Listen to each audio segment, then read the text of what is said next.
যাদের কাছে খুবই সময়ের অভাব তারাও একদিনে শান্তিনিকেতন গিয়ে ঘুরে আসতে পারবেন।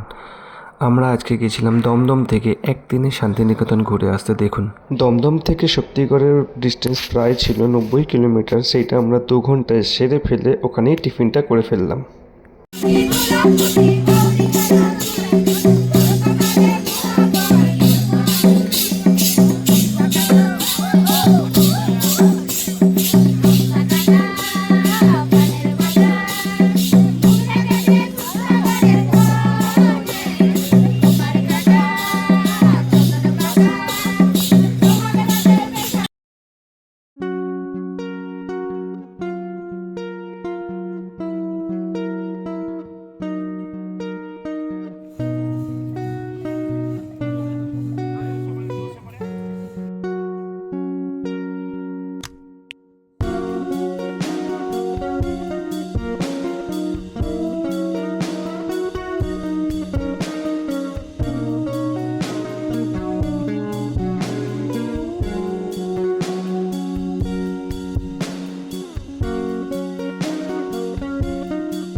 সোনাঝুরির হাটে গিয়ে ঘুরে তারপরে ভালো মতো লাঞ্চটা সেরে পাশের ঝাউবনে গিয়ে অনেকটা রেস্ট নিয়ে প্রায় 1 ঘন্টা মতো নিজেদের মধ্যেই আর কি ঠাট্টা গল্প করে তারপরে বেরিয়ে আসার পালা।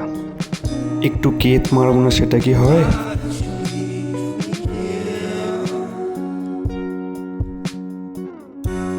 দুপুর 3টের দিকে আমরা সানসেট দেখতে দেখতে বাড়ির দিকে রওনা দিয়ে দিলাম।